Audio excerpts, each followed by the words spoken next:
नमस्कार। प्रभा साक्षी news network पर आप सभी का स्वागत है।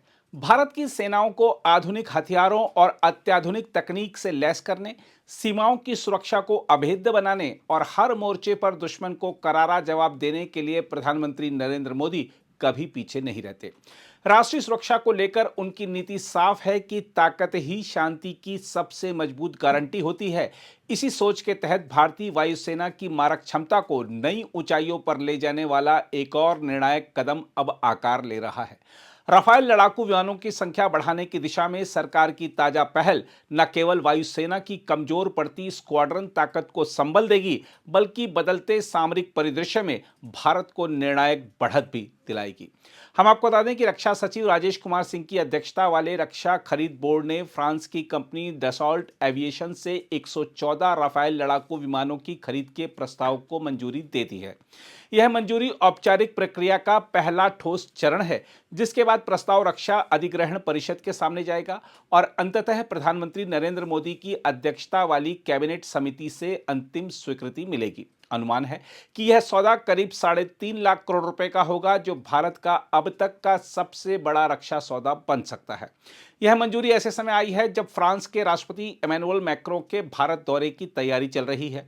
यदि मूल्य वार्ता और अन्य स्वीकृतियां समय पर पूरी होती हैं, तो दोनों देशों के बीच अंतर सरकारी समझौते के तहत सौदे पर हस्ताक्षर संभव है।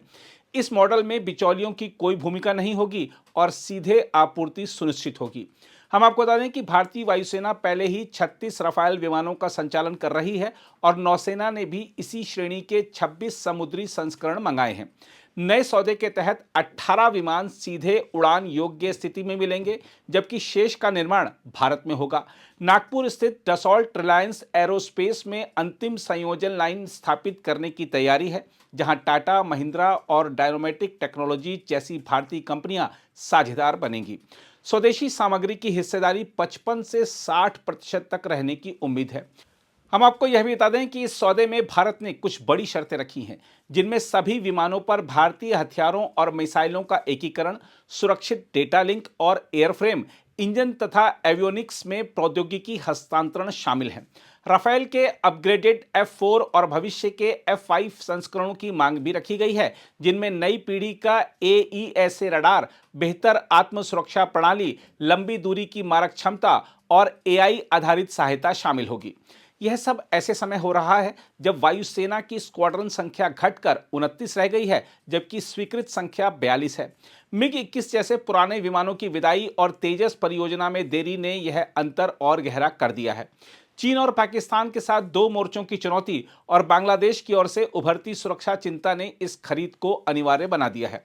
देखा जाए तो राफेल की बहुभूमिका क्षमता, गहरी मार, नेटवर्क केंद्रित युद्ध क्षमता और घातक सटीकता भारतीय वायुसेना को वह धार देती है जिसकी आज सख्त जरूरत है।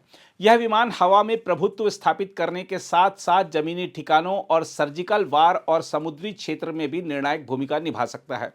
इस सौदे का सबसे बड़ा लाभ यह है कि भारत केवल उपभोक्ता नहीं रहेगा, बल्कि निर्माता बनेगा। एयरफ्रेम, इंजन और एवियोनिक्स में प्रौद्योगिकी हस्तांतरण से भारतीय उद्योग को जबरदस्त बल मिलेगा। यह आत्मनिर्भर भारत के लक्ष्य को ठोस जमीन देता है और भविष्य की परियोजनाओं के लिए कौशल तथा आधारभूत ढांचा तैयार करता है।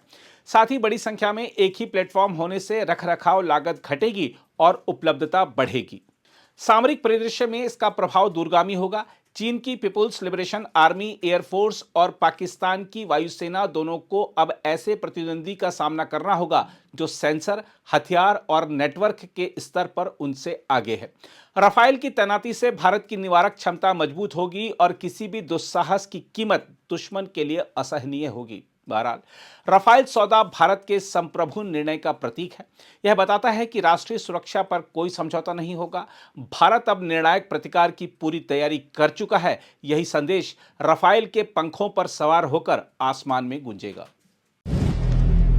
अगर आप भी लेना चाहते हैं देश दुनिया की तमाम जानकारी, तो आज ही सब्सक्राइब करें हमारे चैनल को। साथ ही नीचे दिए बेल आइकन को जरूर दबाएं ताकि हर अपडेट आप तक पहुंच सके।